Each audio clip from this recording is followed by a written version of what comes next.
안녕하세요. 유니티 오지원입니다. 이번 시간에는 VR 컨텐츠를 만들 때 주의해야 될 사항들에 대해서 다뤄보도록 하겠습니다.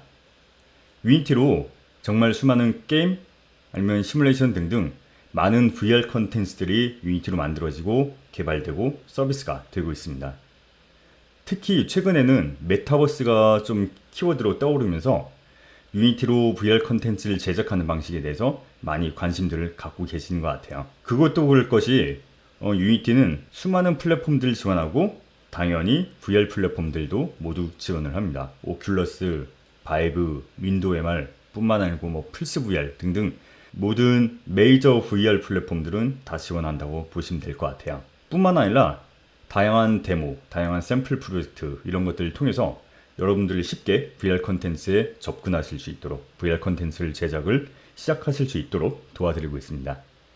그리고 XR 인터랙션 툴킷 같은 툴킷 아니면 플러그인 이런 것들이 많이 제공이 되고 있기 때문에 VR 컨텐츠에 대한 진입 장벽이 굉장히 낮은 편이고요. 그리고 다양한 학습 가이드 아니면 튜토리얼 이런 것들을 통해서 여러분들이 VR 컨텐츠를 제작하실 때 어떻게 해야 되는지 차근차근 따라하실 수 있도록 많은 학습 자료들 그런 것들도 제공을 하고 있습니다. 근데 항상 문제는 멀미예요. VR 컨텐츠는 어떤 걸 하면은 멀미가 나기도 하고 심한 경우엔 구토까지도 하기도 합니다. 그래서 이런 멀미 같은 경우는 똑같은 컨텐츠도 사람마다 느끼는 게 조금씩 다르고요. 그리고 어떤 컨텐츠는 멀미가 되게 심하게 나고 어떤 컨텐츠는 멀미가 거의 안 나고 그러기도 하죠. 사실 멀미 같은 거는 유니티가 알아서 자동으로 해결해 드리거나 그러진 못하고요.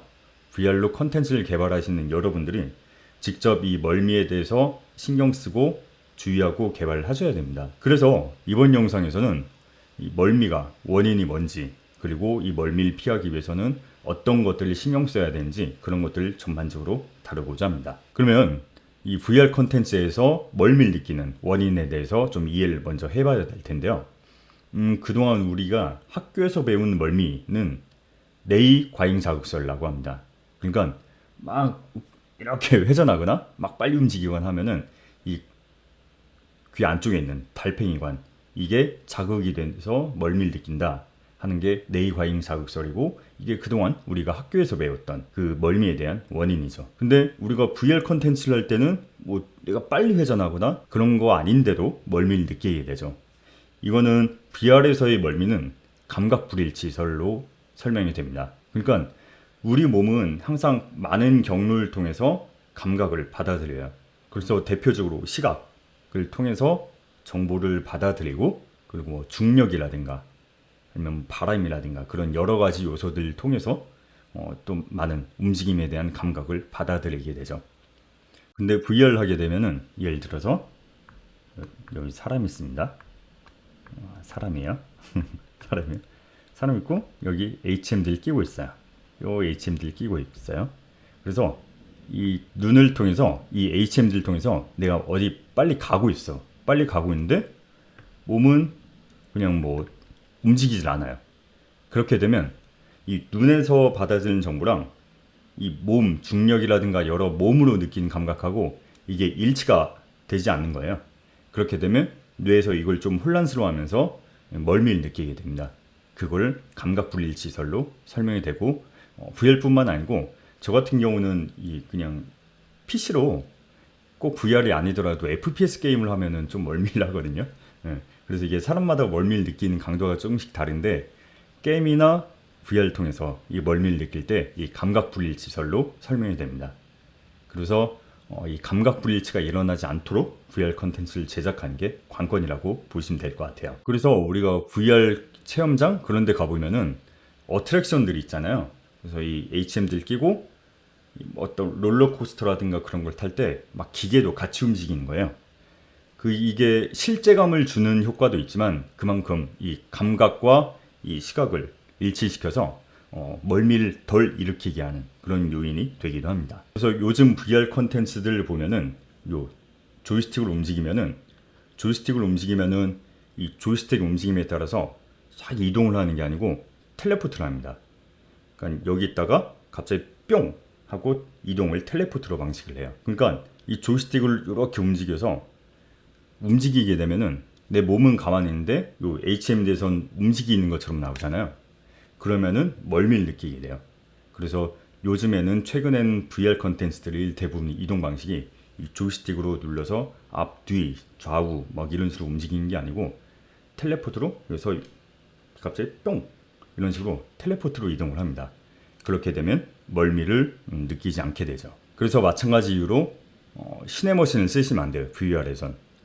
그러니까 유니티는 시네머신이라는 되게 괜찮은 사용하기 좋은 카메라 툴킷을 제공을 하거든요. 그래서 이 시네머신을 이용하게 되면은 이 타겟이 주어지고 이 타겟 주위를 움직이는 자유시점 카메라라든가 3인칭 카메라라든가 되게 이런 트랙을 따라간 카메라라든가 이런 식으로 되게 카메라 연출을 다양하게 할 수가 있어요. 근데 이 시네머신은 어떤 특정 파라미터에 의해서 카메라가 좀 자유롭게 자동으로 움직이거든요. 근데 VR에서는 카메라를 내 얼굴의 움직임과 정확히 일치시켜줘야 돼요. 그렇기 때문에 시네머신과 VR은 궁합이 맞지가 않습니다. 그래서 시네머신이라는 거는 게임이라든가 여러 가지 콘텐츠에서 되게 활용하기 좋은데 딱 VR에서는 사용하시면 안 돼요. 그리고 마찬가지 이유로 VR에서는 성능 최적화가 굉장히 중요합니다. 예를 들어서 막 사람이 고개를 이렇게 움직이고 있는데 나는 고개를 움직였는데 이 눈에 들어오는 그래픽이 늦게 따라와. 그렇게 되면 사람이 이게 그 미세한 오차도 되게 쉽게 느낄 수가 있거든요. 그래서 이런 오차들이 누적되면은 이런 딜레이들이 누적이 되면은 사람이 멀미를 느끼게 됩니다. 그래서 예를 들어서 난 고개를 막 이렇게 움직이고 있는데 게임이 성능이 안 나와서 초당 프레임이 20, 30 그렇게 나와버리면은 사람이 은근히 이런 것들이 쌓이면서 멀미를 느끼게 됩니다. 그렇기 때문에 VR 컨텐츠는 최소 70프레임 이상은 나와야 되고 이게 플랫폼마다 권장하는 프레임이 다르긴 하지만 최소가 70프레임이라고 보시면 될 것 같아요. 그리고 VR에서는 UI를 일반적으로 우리가 게임 만들 때는 UI를 그냥 스크린 오버레이잖아요. 요 화면 있고 요 화면 위에 UI가 그려지는 그런 방식인데 스크린 오버레이 방식은 입체감이 없기 때문에 VR에서는 이게 UI가 붕 떠 있는 어디 화면에 붕 떠 있는 그런 느낌으로 만들게 되면은 전혀 입체감이 없기 때문에 되게 어색한 광경이 연출되고요. 그래서 UI가 이 3D 공간 안에 같이 자연스럽게 이렇게 동화되어 있는 방식으로 만드셔야 됩니다. 그래서 일반적으로 이런 슈팅 게임이다 그러면은 남은 총알 수가 이 총 위에 표시가 되거나 아니면 손 옆에 표시가 되거나 그런 식으로 UI가 공간 안에 함께 들어있어야 돼요. 그리고 VR에서는 이 오브젝트가 눈앞에 막 빨리 왔다 갔다 하면 안 돼요. 이게 무슨 말이냐면 사람은 항상 어떤 사물을 볼 때 초점을 맞추거든요. 예를 들어서 이런 마우스가 있다. 그럼 이 사람 눈이 마우스를 보면은 이 마우스 좀 넘어 있는 그런 다른 오브젝트들은 조금 흐리게 보이고 이 마우스만 선명하게 보이죠. 그래서 보통 이렇게 초점을 맞춘다고 하잖아요. 근데 이 초점을 맞추게 되면은 이 눈이 실제로 물리적으로 눈이 이 맞춘 초점하고 이 뇌에서 받아들이는 초점 대상하고 일치하죠. 일반적으로 당연히. 근데 이런 HMD를 끼고 보게 되면은 예를 들어서 오브젝트는 여기 있는데 내 디스플레이는 이쪽에 있잖아요. 그러니까 이 오브젝트랑 이 뇌에서 느끼는 오브젝트랑 이 실제 눈이 보게 된 디스플레이랑 거리가 차이가 있기 때문에 이게 수렴하고 초점하고 불일치된다라고 표현을 하거든요. 사실 요즘은 이런 VR 장비에 이제 들어가는 렌즈가 광학 기술이 되게 좋아져가지고 이런 불일치를 많이 줄인다고 해요. 그래도 완전히 이게 없는 건 아니기 때문에 예를 들어서 눈앞에 오브젝트가 멀리 있다가 가까이 왔다가 빨리 왔다 갔다 이런 식으로 컨텐츠를 만들게 되면은 물론 이제 좀 젊으신 분들은 거의 이런 피해가 없을 거예요. 근데 저 같은 경우는 이거 멀은 거 봤다가 가까이 봤다가 이걸 왔다 갔다 하는 게 솔직히 슬슬 불편하기 시작하거든요. 특히 이게 40이 넘어가면서 이 노안이 오기 시작하면은 이런 부분들이 굉장히 힘들어집니다. 그렇기 때문에 그래서 사실 멀리 있는 게 왔다 갔다 빨리 움직이는 거는 크게 상관이 없어요. 근데 눈앞에 되게 가까이 있다가 이것들이 멀리 갔다가 다시 가까이 왔다 이런 식으로 빨리 왔다 갔다 하는 거는 좀 많이 피해야 됩니다. 그리고 이런 VR에서 또 많이 일어난 실수 중 하나가 망막 경합이거든요. 그러니까 양안 경합이라고도 하는데 양안이라고 한다면 그러니까 눈이 두 개잖아요. 그래서 왼쪽 눈에 들어온 거랑 오른쪽 눈에 들어온 거랑 이미지가 다른 경우를 뜻해요. 그러니까 사실 우리가 눈이 두 개인 게 뭐냐면 오브젝트를 딱 봤을 때 이렇게 오른쪽 눈으로 봤을 때랑 왼쪽 눈을 봤을 때랑 이 사물이 보이는 게 조금씩 다르거든요. 그래서 이 다른 거를 뇌에서 합성해서 이걸 입체감으로 느끼게 되는 거예요. 그래서 당연히 왼쪽 눈을 들어오는 거랑 오른쪽을 들어오는 거랑 이미지가 조금씩 다른데 이게 과도하게 달라버리면은 이 뇌가 이걸 합성하지 못하고 혼란을 느끼게 됩니다. 그래서 예를 들어서 왼쪽 이미지에 있는 저 용 한 마리가 오른쪽에는 지금 없어요. 이런 식으로 과도하게 달라버리면 뇌가 합성을 할 때 이 혼란을 느끼게 되고 이런 것들이 멀밀, 누발하게 되죠. 근데 사실 지금 예시로 보여드린 거는 제가 일부러 만든 현상이라서 웬만해서는 유니티에서 VR 컨텐츠를 만들 때 이런 식으로 과도하게 다른 경우는 없어요. 없다고 보시면 돼요. 제가 일부러 만들지 않는 한은.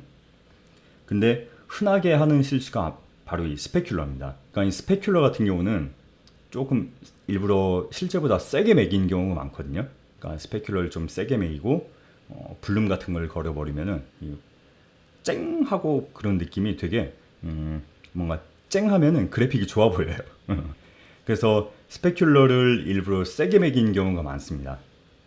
근데 이 스페큘러를 세게 매기는 게 VR에서는 좀 주의하게 되는 게 뭐냐면 이 스페큘러는 이 시야 각도에 따라서 조금씩 모양과 크기, 세기가 조금씩 변하거든요. 근데 애초에 VR에서는 왼쪽 눈에 보는 거랑 오른쪽 눈을 보는 거랑 이 차이가 있기 때문에 스페큘러를 세게 매겨버리면 지금 보신 것처럼 스페큘러 상이 이게 조금씩 달라져요. 그래서 이런 것들을 뇌에서 이제 합성할 때 이런 스페큘러 부분이 좀 막 깜빡인 것처럼 보인다거나 아니면 되게 막 붕 떠있는 것처럼 보이고 그런 식으로 좀 뇌가 혼란을 느끼게 되죠.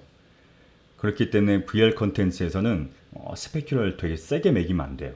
그래서 VR 컨텐츠들 많이 보시면 실제로도 스페큘러를 많이 세게 매기지 않거나 아니면 어떤 경우는 스페큘러를 아예 죽이는 컨텐츠도 있고요. 그래서 이 스페큘러 부분은 VR이 아닌 모바일이라든가 PC에서는 크게 상관이 없는데 VR에서는 이 스페큘러를 세게 매기는 걸 좀 조심해야 됩니다. 그리고 수렴 부족이라는 현상이 있는데요. 실제로 우리가 보면 총을 딱 이렇게 바로 눈앞에 갖다 대면 한쪽 눈을 감잖아요. 왜냐면 오브젝트가 너무 눈앞에 오게 되면은 이게 초점을 맞추는데 최소 거리가 있어요. 그래서 여기는 눈이 초점을 맞출 수 있는데 바로 여기로 갖다 대면, 바로 눈앞에 갖다 대면은 이 초점을 맞출 수가 없습니다. 그렇기 때문에 당연히 VR 컨텐츠에서도 마찬가지고 오브젝트라든가 사물을 눈앞에 너무 가까이 대면 안 돼요. 그래서 사람이 직접 손으로 이렇게 갖다 대면은 뭐 어쩔 수 없지만은 그건 어쩔 수 없지만 예를 들어서 오브젝트를 일부러 눈앞에 갖다 대거나 너무 가까이 붙이거나 그런 상황은 최대한 피해줘야 됩니다. 그리고 또 많은 분들이 간과하시는 게 뭐가 있냐면 아동에게의 VR 콘텐츠는 아직 이게 안전한지 아니면 안전하지 않은지 이게 아직 뭔가 딱 정해지지 않았어요. 확실히 밝혀진 게 없어요. 그러다 보니까 VR 콘텐츠는 아동에게는 권장되지 않습니다. 물론 막 계속 연구가 진행되면서 어떤 논문에서는 아동에게 해도 괜찮다.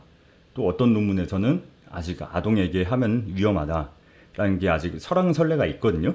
그렇기 때문에 콘텐츠를 만드는 입장에서는 좀 제 생각엔 보수적으로 접근하신 게 맞을 것 같아요. 그렇기 때문에 미취학 아동이라든가 아니면 초등학교 저학년이라든가 이런 아동들에게는 VR 콘텐츠를 제공하지 않는 것이 조금 아직은 바람직하지 않을까라고 생각을 합니다. 네, VR 콘텐츠를 만들 때 주의해야 될 점들에 대해서 알아봤는데요.